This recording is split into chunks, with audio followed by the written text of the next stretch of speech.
नमस्कार मित्रों, बुक्स अड्डा में आप सभी का स्वागत है। भारतीय इतिहास एवं विश्व इतिहास की यह सभी सर्वश्रेष्ठ किताबें आप लोग के सामने हैं। ये सभी पुस्तकें अपने आप में मानक पुस्तकें हैं। तो देखिए मित्रों, यह सब पुस्तकें हैं आपका भारतीय इतिहास की, आधुनिक भारत के इतिहास की, मध्यकालीन इतिहास की।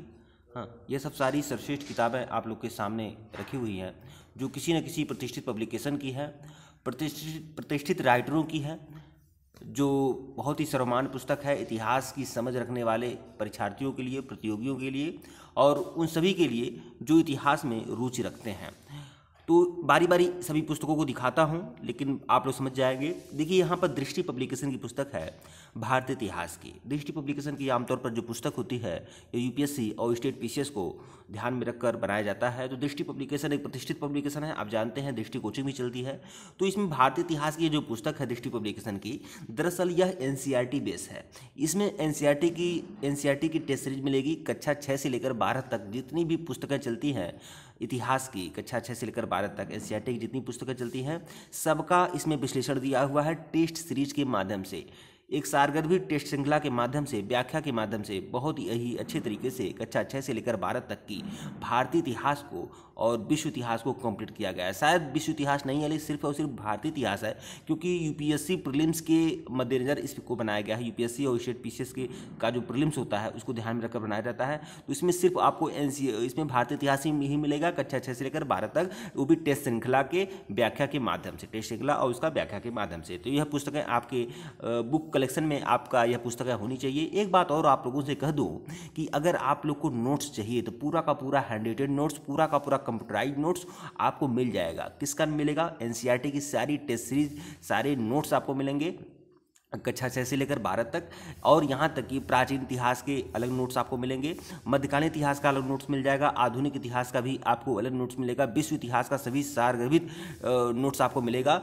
और जो आपका हैंड रिटेन भी आपको मिल जाएगा और कंप्यूटराइज भी मिल जाएगा, एनसीईआरटी बेस पे मिलेगा। जो भी मिलेगा परफेक्ट मिलेगा, बेहतरीन मिलेगा। परीक्षा के लिए 100% सफलता योग्य मटेरियल आप लोग को प्रोवाइड कराया जाएगा।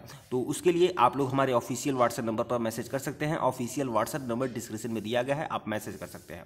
तो आइए बारी बारी सभी पुस्तकों को आपको जानकारी देता हूं। यह भारतीय इतिहास की दृष्टि पब्लिकेशन की पुस्तकें हैं, एनसीईआरटी बेस है, टेस्ट सीरीज के माध्यम से कंप्लीट होती है। कक्षा 6 से लेकर 12 तक इसमें सीरीज दिया हुआ है। विश्व इतिहास नहीं है, सिर्फ और सिर्फ प्राचीन इतिहास, विश्व इतिहास नहीं है, सिर्फ और सिर्फ भारतीय इतिहास है। एक पुस्तक आधुनिक भारत का इतिहास का मैं दिखाना चाहूँगा, यह 36वां संस्करण है। इस संस्करण बदलते रहते हैं, इसका बहुत ज़्यादा इफेक्ट नहीं पड़ता है, लगभग 1 या 2% आपको इफेक्ट पड़ता है, बस बहुत ज़्यादा नहीं पड़ता है। जो अगला जो संस्करण होता है, किसी भी पिछले संस्करण का जो भी अगला संस्करण होता है, उसमें थोड़ा बहुत जो सुधार जो लोग प्रतियोगी जो छात्र देते हैं, जो पाठक देते हैं, उसमें जो राइटर है थोड़ा बहुत सुधार करता है, बहुत ज़्यादा ये मैटर नहीं करता है। लेकिन आधुनिक भारत का इतिहास एक नवीन मूल्यांकन 36वां संस्करण किसकी पुस्तक है, यह सबसे ध्यान में रखनी होगी। तो यह बीएल ग्रोवर की पुस्तक है, बीएल ग्रोवर, और बाकी जो सहलेखक है मेहता और यशपाल जी है। तो कुल मिलाकर यह बीएल ग्रोवर की एक पुस्तक मानी जाती है आधुनिक भारत के इतिहास के लिए। इसका कोई विकल्प नहीं है आधुनिक भारत के इतिहास के लिए। आगे मैं और पुस्तकों को दिखाऊंगा, जैसे मैं बिपिन चंद्रा को भी बताऊंगा, बिपिन चंद्रा के बारे में। बिपिन चंद्रा को लोग बहुत ज़्यादा पसंद करते हैं, लेकिन आपको यह बता दूं, यहाँ से आपके विचार उत्पन्न होते हैं, मतलब विचार अस्थायी आपके रहेंगे। बहुत ही अच्छा, बहुत सारे लोग पसंद करते हैं। क्यों पसंद करते हैं मैं नहीं जानता हूँ, लेकिन मैं विशेष रूप से इसे पसंद नहीं करता हूँ। हाँ, यह बहुत सारे लोगों का पसंद है। आधुनिक भारत का ये जो बिपिन चंद्रा है, यह बहुत सारे लोगों का पसंद है, लेकिन मैं इसे विशेष रूप से पसंद नहीं करता हूँ इस पुस्तक को। लेकिन मैं बीएल ग्रोवर की इस पुस्तक को बहुत पसंद करता हूँ, क्योंकि इसमें जो है बहुत ही सरलता है। इसमें कठिनाई स्तर आपका बढ़ा होगा, लेकिन इसमें बहुत ही सरल तरीके से पूरे के पूरे तथ्यों को, बहुत ही, इसमें तथ्य का भी भंडार है। देखिए, जो प्रतियोगी छात्र पढ़ते हैं सिर्फ विचारों के लिए नहीं पढ़ते हैं, उसमें तथ्य भी चाहिए। तो इसमें तथ्यों का भी भंडार है और साथ ही साथ विचारों का भी भंडार है। हाँ, लेकिन ये पुस्तक ज़्यादा प्रसिद्ध है, ये पुस्तक थोड़ी कम प्रसिद्ध है, लेकिन इसमें आपको बहुत कुछ मिलेगा और बहुत ही बढ़िया।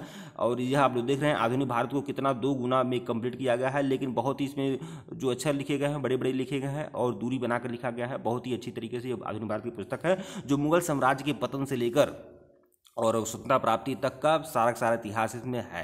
और स्वतंत्रता प्राप्ति के बाद भी उसमें बहुत सारे इतिहास इसमें दर्ज हैं। आधुनिक भारत के बीएल ग्रोवर की राइटर ने बहुत ही बढ़िया बेहतरीन ढंग से लिखा हुआ है। तो सारे नोट्स आपको मिल जाएंगे। हमारा ऑफिशियल वर्जन में डिस्क्रिप्शन में दिया गया है, बताया हूँ, कई बार बताया हूँ आपको सारे नोट्स मिल जाएंगे। किसी भी परीक्षा के, किसी भी प्रतियोगी परीक्षा के लिए किसी भी मीडियम में सारे नोट्स आपको प्रोवाइड करा दिए जाएंगे।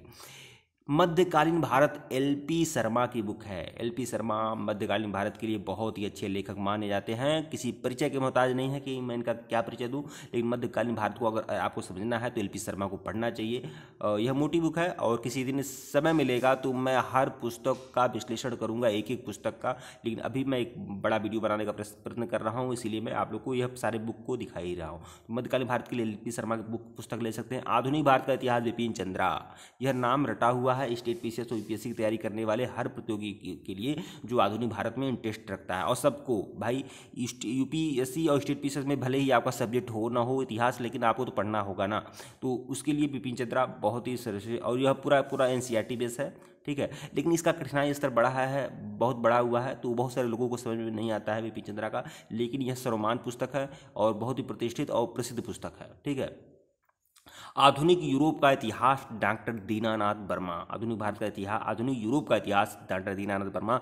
डॉक्टर दीनानाथ वर्मा ने यूरोप के इतिहास को बहुत ही अच्छे तरीके से कंप्लीट किया है। आधुनिक यूरोप का इतिहास, जब यूरोप में पुनर्जागरण हो रहा था, यूरोप में नेपोलियन, हिटलर या बाकी जैसे बड़े बड़े लोग, लुई 16वां, लुई 14वां जैसे लोग थे फ्रांस में, इंग्लैंड में, जर्मनी में, जब पुनर्जागरण चल रहा था, बहुत सारे सत्ता का परिवर्तन चल रहा था, तो पूरे यूरोप को समाहित किया गया है। आप जानते हैं यूरोप में इतने सारे देश हैं, सब जगह प्रशासनिक व्यवस्था का वर्णन करना, सब जगह राजनीतिक व्यवस्था का वर्णन करना, सांस्कृतिक जो उथल पुथल हुए हैं उन सबका वर्णन करना बहुत ही कठिनाई का कार्य है। और डॉक्टर दीनानाथ वर्मा ने बहुत ही बखूबी तरीके से इसे निभाया है। तो आधुनिक यूरोप का इतिहास इतनी बहुत ही मोटी बुक है और इसको भी बहुत तरीके से अच्छे तरीके से समझाया गया है। तो यह पुस्तक आपका यूरोप के इतिहास के लिए, वो भी आधुनिक यूरोप के इतिहास के लिए, यह पुस्तक आपको पढ़ना चाहिए। सारे नोट्स आपको मिल जाएंगे। हमारा ऑफिशियल व्हाट्सएप नंबर डिस्क्रिप्शन में दिया गया है, आप मैसेज कर सकते हैं। मैसेज कर का मतलब मैसेज करिएगा, कॉल बिल्कुल मत करिएगा, ठीक है। मुगल कालीन भारत, आशीर्वादी लाल श्रीवास्तव। आशीर्वादी लाल श्रीवास्तव की यह मोटी बुक आप लोग को दिखाई दे रही है। आशीर्वादी लाल श्रीवास्तव मध्यकालीन भारत के विशेषज्ञ माने जाते हैं और मध्यकालीन भारत में भी मुगल कालीन भारत के विशेषज्ञ माने जाते हैं। आशीर्वादी लाल श्रीवास्तव मुगल काल और मराठा काल के विशेषज्ञ माने जाते हैं। उन्होंने मुगल काल और मराठा काल के बारे में बहुत ही बढ़िया विस्तृत अध्ययन किया है, विश्लेषण किया है। और इनकी जो पुस्तकें होती हैं मुगल काल के लिए, मराठा काल के लिए लोग पसंद करते हैं। अगर आपको मुगल काल को अच्छे तरीके से समझना है, मराठा काल को समझना है, तो आशीर्वादी लाल श्रीवास्तव का कोई विकल्प नहीं है।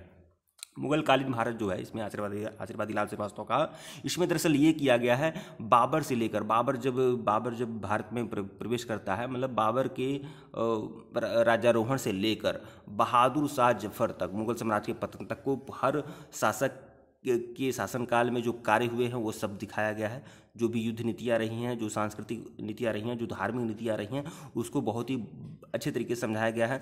जो सांस्कृतिक इमारत बने हैं, जो स्थापत्य कला का विकास हुआ है, चित्रकला का विकास हुआ है, उसको भी बहुत ही अच्छे तरीके से आशीर्वादी लाल श्रीवास्तव ने दिखाया है।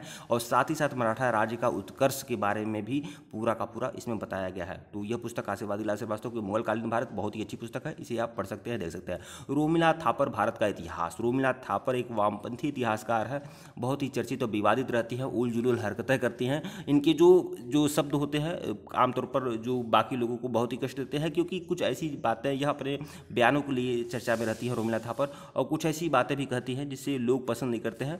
कुछ ऐसी बातें कहती हैं जो ऐतिहासिक दृष्टि से भी, जैसे कि बीच में उन्होंने कहा था कि जो युधिष्ठिर हैं, युधिष्ठिर ने जो धर्म की नीति सीखी थी, वह किससे सीखी थी? अशोक से सीखी थी। तो युधिष्ठिर, जो महाभारत काल के युधिष्ठिर हैं, वो बहुत प्राचीन हैं, जब पुराने हैं, जबकि अशोक का तो समय बहुत ही बाद में आया है। तो इस तरह की हरकत यह भारतीय रोमिला थापर करती है। वामपंथी इतिहासकार हैं, लेकिन इन काफ़ी प्रसिद्ध हैं, प्रख्यात भी हैं और कुख्यात भी हैं, क्योंकि बहुत सारे लोग इन्हें पसंद नहीं करते हैं। लेकिन भारत का इतिहास रोमिला थापर का ये है। इसमें फैक्ट आपको कम मिलेंगे, लेकिन कठिनाई स्तर मिला हुआ है, विचार इसमें ज़्यादा हैं। मैं बोल रहा हूँ, कभी कभी राइटर जो होते हैं अपना विचार थोपने का प्रयत्न करते हैं, वह लोगों को फैक्ट नहीं देते हैं और एक सही जानकारी नहीं देते हैं, विचार ही अपना देते हैं, उल जुलूल जो भी विचार होता है देते हैं। लेकिन रोमिला थापर का मैंने नाम इसलिए लिया कि रोमिला थापर एक ज़्यादा लोग इन्हें चर्चित है, और चर्चित होने का कारण भी आपको बताया हूँ, ठीक है। और भारत का इतिहास इनका रोमिला थापर पुस्तक है, आमतौर पर प्राचीन इतिहास के बारे में जानकारी देती है। मध्यकालीन भारत का सांस्कृतिक इतिहास। मध्यकालीन भारत का सांस्कृतिक इतिहास देखते हैं। डॉक्टर ए के मित्तल साहित्य पब्लिकेशन की पुस्तक है, डॉक्टर ए के मित्तल की मध्यकालीन भारत का सांस्कृतिक इतिहास। तो यह आप लोग पढ़ सकते हैं। जो राजनैतिक मध्यकालीन भारत का राजनीतिक एवं सांस्कृतिक इतिहास, तो मध्यकालीन भारत में जो राजनीतिक और सांस्कृतिक परिवर्तन हुए हैं वह इसमें आपको देखने को मिलेगा। डॉक्टर ए के मित्तल की बहुत ही सर्वमान्य और प्रतिष्ठित पुस्तक है। ठीक है मित्रों, वीडियो को लाइक और चैनल को सब्सक्राइब करेगा। टेलीग्राम बिल्कुल ज्वाइन करेगा, लिंक डिस्क्रिप्शन में दिया गया है। और किसी प्रकार का कोई भी अगर आपको सहयोग चाहिए तो आप हमारे ऑफिशियल व्हाट्सएप नंबर पर मैसेज कर सकते हैं। धन्यवाद आप लोग को।